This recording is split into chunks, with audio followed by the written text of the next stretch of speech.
Yes, folks, it's time to get informed about the Cannabis Referendum. Now, folks, I think you probably know by now that I'm in the no camp, but at the same time, I really have no problem with people who choose to smoke dope. That's their choice. But I really have a problem when the government gets involved and only sells us the pro side of the debate, especially when it's coming from a communist cabal like we have now.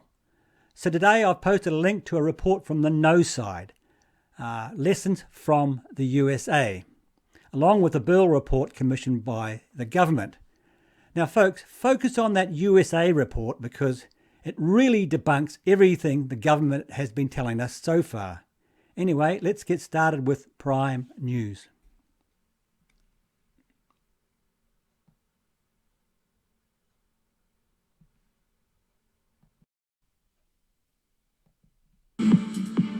Two reports show a legal cannabis market could generate $1 billion a year.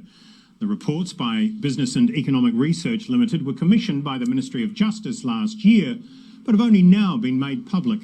The reports predict there could be 420 cannabis stores across the country. New Zealand could produce 120 tonnes of weed a year, and up to 2/3 of the tax take could be spent on reducing cannabis-related harm.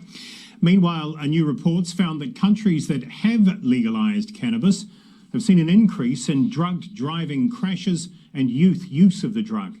It was commissioned by anti-cannabis group Smart Approach to Marijuana. Now that's the Lessons from the USA report I mentioned before. But Associate Health Professor Chris Wilkins says its conclusions were drawn from countries with different legislation to what's proposed here. That really high potency weed came in the US because they didn't have potency caps, which we are going to have here, and also they weren't too worried about what type of product was being sold, and I think that's a real mistake. Wilkins says the report is credible but contains some scaremongering. The report also found the tax revenue collected doesn't cover the increased health costs of increased cannabis use. Now folks, that report is a must read. Now let's have a quick look at SAM, the people behind that report. Now folks, I've posted a link to this channel as well. I think a lot of people have misconceptions about marijuana because they remember or they think about the Reefer Madness days. That isn't what legalization is about, actually, because it's not about the Dead concerts anymore. It's not about Rolling Stones or Roach Clips.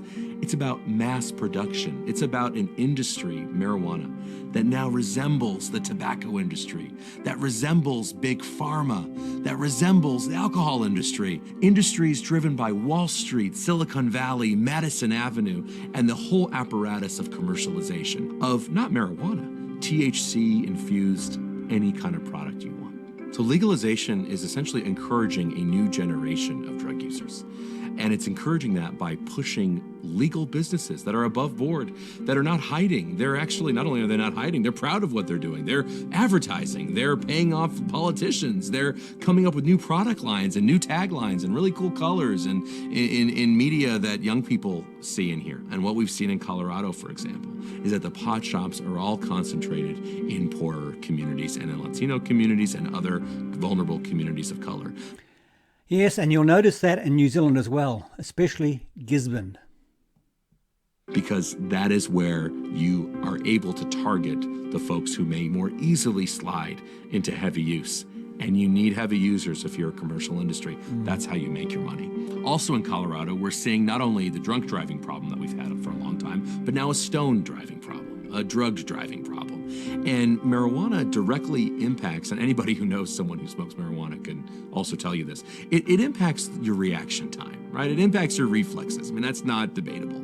Well, that's kind of important, reaction time and reflexes when you're driving. And so it's not a surprise that we've seen an increase in recent marijuana use among fatal car crashes. So we started this organization, SAM, Smart Approaches to Marijuana, to not only be against drugs, but really to be for something a little bit more hopeful, to be for an approach that takes a nuanced position that says we don't want people to go to prison for smoking marijuana, but the answer to that isn't Big Tobacco 2.0? The answer to that actually is increased education, awareness. Imagine if we had an awareness campaign for marijuana today, half the size of the awareness campaign for tobacco that we had 10 years ago. Those are the kinds of policies that we're pushing for at a time when a massive new industry, the marijuana industry, sees money everywhere and is trying to exploit that and hook kids to be their lifelong customers. So I don't know if it's going to take 5 years, 10, or 50, but there's no question in my mind that we are going to win this fight. People do not want to be bamboozled by another industry that is simply trying to get rich off of our kids' future. Exactly. Anyway, now to our lying, cheating government. Kia ora, good evening. We start with what the government didn't want you to know about cannabis legalisation until after the election. After obtaining 2 in-depth reports the government's been trying to hold back, we can reveal what the industry could look like here if the drug was legalised. Zach Fleming joins us now with the details. Zach. Yeah, Mike, after 15 months of trying, we've finally got these reports released. They say if weed is legalised, there could be as many as 419 cannabis stores across the country. New Zealand could produce 120 tonnes of legal weed a year.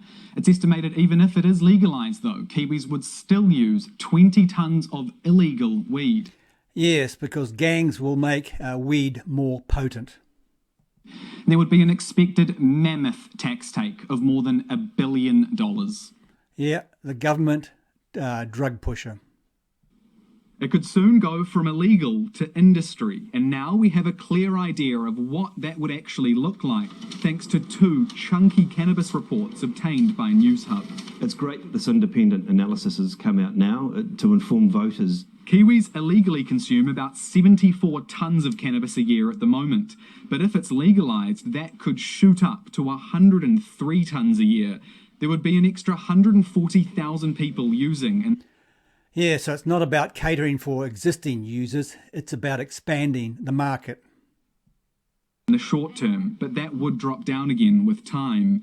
The report writers, Burl, suggest 120 tonnes is allowed to be grown a year, expected to be split like this. 50 tonnes produced by 3 large growers. Yeah, 3 large growers. Big tobacco. Up to 60 tonnes shared across 20 smaller growers, and the remaining 10 tonnes grown by many micro cultivators, employing around 2 people each with a 100 kilogram growing limit. Once it all got up and running, weed could employ about 5,000 people and earn the government almost $1.1 billion a year in taxes. The tax take to government, which can be reinvested back into health and education. Absolute garbage. The tax revenue would be soaked up with hospital bills and other drug-related problems. But those voting no in the referendum aren't swayed by that big billion-dollar figure. I don't care about the money. I care about children. I care about the next generation. Exactly. I don't think governments would make money out of drugs. Not interested. No. On the retail side, shops would be scattered across the country. Starting at the top, Whangarei would have 11. More than a quarter of our stores, though, would be located in Auckland, 125 of them. Hamilton would have 14, but it's the people of Gisborne who would be the best provided for. With Why? Why are they the most provided for? Think about it. 7 stores. That's 1 store per 5,000 residents. There's 27 in the capital, 25 in Christchurch, and 9 in Dunedin. Queenstown... Queenstown gets 2, Gisborne gets 7. Why? ...is the least, just 2. And there's a further 117 stores scattered across rural townships, bringing us to a total of 419 stores. Whoa, okay. I wasn't expecting that much. Yeah, oh, wow. That's a lot. That's a lot of stores. But even with a massive 100-plus tonne nationwide industry, Burl still estimates 20 tonnes a year will be used illegally and 8 tonnes a year consumed by underage people, those under 20. And that's all you need to know, folks. 8 tonnes will be used to brain damage young kids. There is an unparalleled amount of information in these reports. Details as granular as how much profit a retail cannabis store could make, more than $500,000 a year. But Newshub had to fight for more than a year to get this information. The Ministry of Justice tried to wait until after the referendum to release it. Yeah, I wonder why.